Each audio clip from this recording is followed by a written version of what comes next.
Welcome into press coverage. Dan Hope joined by Andy Anders here at the Woody Hayes Athletic Center following Day's Tuesday press conference, in which he said what I think everybody thought he would say, that Kyle McCord is going to be Ohio State's starting quarterback going forward.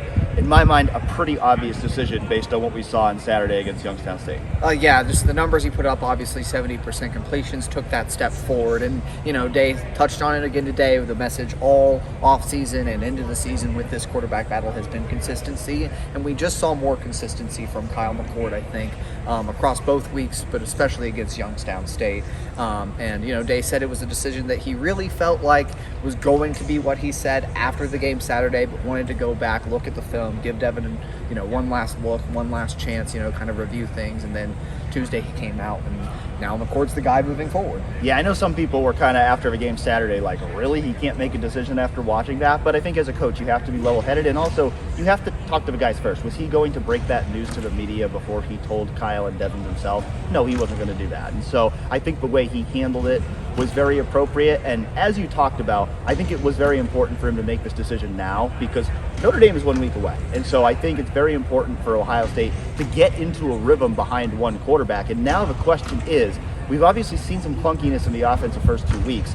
Now that Kyle is established as the quarterback, will we start to see this Ohio State offense really get into its stride this week? Well, yes, and a lot of that's going to have to do with the offensive line, which is something that Day touched on this week. The overall consistency still isn't near where he wants to see it. He liked some of the things he saw from the O-line this week, talked about how the pass protection looked a little better, thought their effort and finishing was better, but just still not the level it needs to be at for this offense to be at its best. Yeah, I mean, personally, after watching the game over myself, I thought the offensive line was better against Youngstown State than it was against Indiana.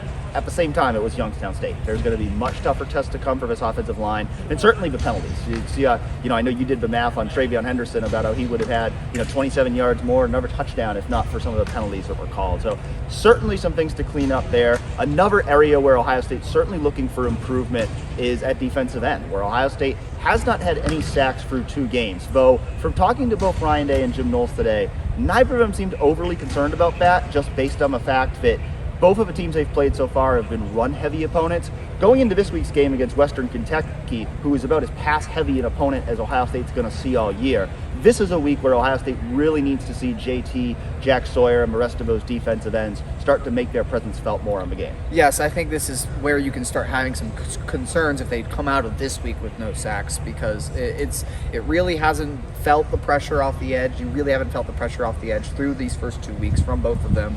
And I think that, I'm not sure I expect to see it or not. I'm going into this game with an open mind on both those guys and seeing what they can produce. And it's really a litmus test for the whole defense, right? Because when you talk about preventing the big plays through the air that cost them against Michigan, that cost them against Georgia, this is your first big test in that regard.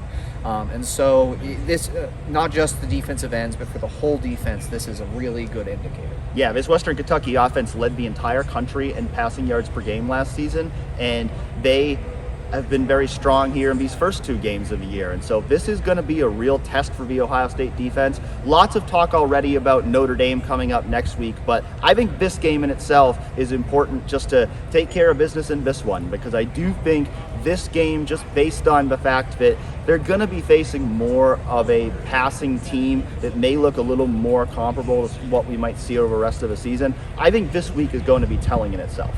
Absolutely, and we'll be here to cover it throughout, Dan, and I'm excited for another week of football. Yep, stay tuned to 11 Warriors for full coverage all week long as we prepare for Ohio State versus Western Kentucky on Saturday at 4 p.m. at the Shoe.